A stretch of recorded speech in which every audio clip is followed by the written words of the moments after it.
Beberapa teman menganggap mengucapkan Natal boleh-boleh saja. Ketika diberitahu bahwasanya itu dilarang, mereka tetap berdalih bahwa itu boleh-boleh saja untuk menjaga hubungan dengan sama muslim. Bagaimana cara meyakinkan mereka bahwa hal ini dilarang dalam Islam, sementara saya sendiri memiliki keterbatasan dalam memberikan jawaban kepada teman-teman. Berkaitan dengan dua pertanyaan di atas, apakah kita berdosa jika membiarkan hal tersebut? Misal ketika ada teman muslim yang menganggap mengucap selamat Natal boleh, kita hanya diam saja. Tentu nggak boleh ya, itu harus ingkar mungkar. Orang-orang muslim yang mengatakan bahwasanya boleh saja mengucapkan selamat Natal, saya berani sumpah ikhwah, orang ini tidak punya ilmu agama dan imannya masih sangat tipis. Nggak bisa saudaraku, mengucapkan selamat Natal kepada orang Nasrani sama mengatakan selamat Allah punya anak. Bagaimana bisa Anda berani ya, mengatakan Allah punya anak? Itu kalimat yang sangat berat, ya kan gitu. Tidak boleh. Allah Subhanahu wa taala itu la syarikalah, tidak ada sekutu baginya. Lam yalid wa lam yulad, tidak beranak dan tidak diperanakkan.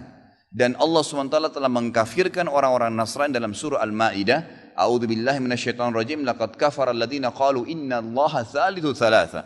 Allah telah kafir orang-orang Nasrani yang mengatakan trinitas. Nggak boleh. Ngucapin selamat berarti selamat atas keyakinan kalian yang Allah sudah cap mereka kafir dengan itu. Bagaimana bisa dikatakan untuk menjaga hubungan dengan mereka? Kalau Anda menjaga hubungan dengan orang non-muslim, orang Nasrani dengan berteman, bertetangga, partner bisnis, kan gitu. Orang tua kita yang kafir kita silaturahim, tetap berbakti padanya. Kerabat-kerabat yang masih non-muslim kita silaturahim, jenguk kalau sakit, membantu orang miskin mereka. Boleh saja. Tidak ada yang larang dalam Islam itu.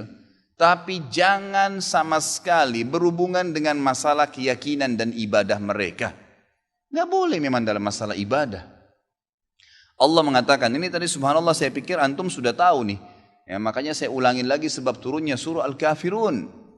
Al-Mughirah telah datang kepada Nabi SAW mengatakan, wahai Muhammad, Mekah kita bagi dua saja. Sehari buat kamu, sehari buat kami.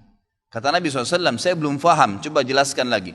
Kata dia, sehari Muhammad, kau dukung ibadah kami. Kau ucapkan selamat buat kami. Kau ikutin ajaran-ajaran agama kami. Sehari lagi besok kami ikutin agamamu, kami ucapkan selamat untukmu. Kami dukung ibadahmu.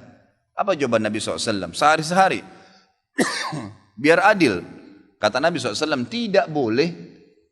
Kata dia, wahai Muhammad, sehari buat kami. Dukung kami, ucapkan selamat buat kami, ikutin ritual kami. Seminggu buat kamu. Kata Nabi SAW, tidak boleh. Muhammad, sehari buat kami, sebulan buat kamu. Tidak boleh. Sehari Muhammad buat kami, setahun buat kamu. Tidak boleh, kata Nabi SAW. Terakhir, hai Muhammad, sehari buat kami, seumur hidup buat kamu. Sehari kamu ikutin kami, dukung ritual kami, selamat buat kami. Kalau pakai akal sehat, kalau pakai akal manusia, bukan akal sehat, akal manusia saja secara biasa, kan gitu. Kita pikir, oh lebih baik sehari kita ikutin orang kafir, dukung saja, ucapin selamat sama dia, selesai. Seumur hidup akan masuk Islam. Apa jawaban Nabi SAW? Tidak boleh.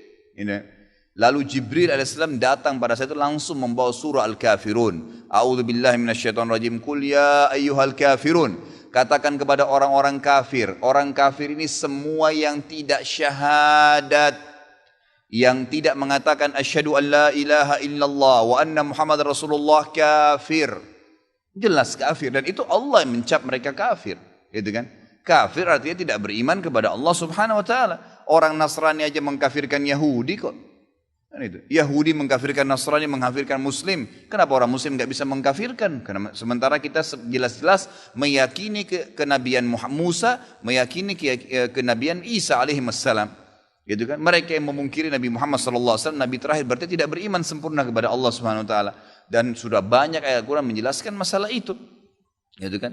Kata Allah Subhanahu Wa Taala, ya, Qul ya ayyuhal kafirun la a'budu ma ta'budun. Semua Yahudi, Nasrani, Majusi, penyembah api, penyembah gunung, penyembah pohon, penyembah apa saja, semua selain yang tidak syahadat ini, saya tidak ikut-ikutan acara ritual kalian, tidak akan ucapin selamat buat kalian, tidak akan pakai atribut-atribut kalian, dan kalian juga tidak usah repot-repot ikutin agama saya, nggak usah.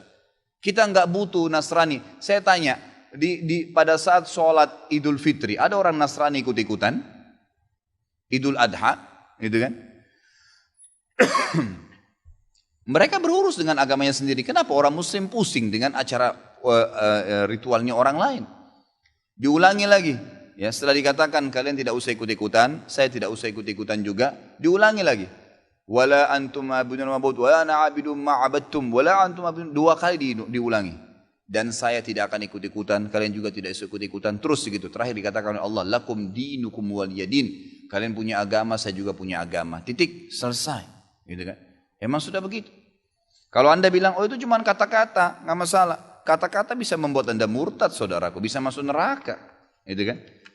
Sadarkah Anda dengan satu kalimat, Anda kalau mengatakan satu kalimat sekarang, semenit kemudian kalau Anda yakin dalam hati bisa masuk neraka kalau meninggal, kalau Anda mengatakan saya murtad, memang dari hati mau keluar dari Islam, semenit kemudian dicabut ruhnya oleh malaikat maut, masuk neraka.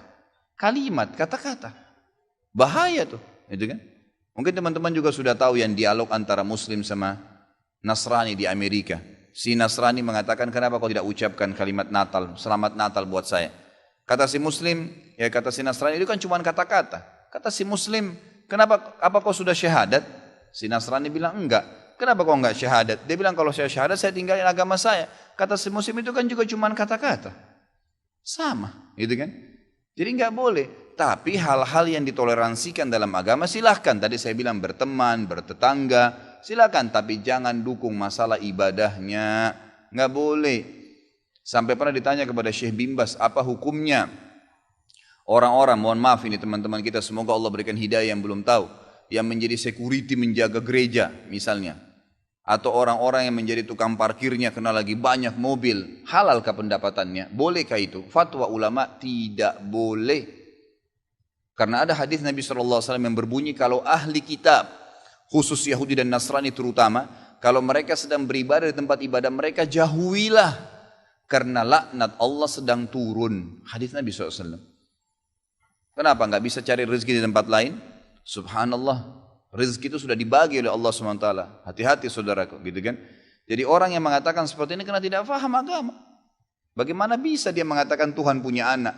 Gitu kan? Jadi tidak boleh sama sekali ikhwah. Yang nggak boleh. Jadi kita harus tahu mana yang boleh dan mana yang tidak boleh. Dan Anda wajib ingkar mungkar. Ingatkan apa yang saya sampaikan tadi. Kalau juga dia tidak mau dengar, selesai, gugur kewajiban Anda.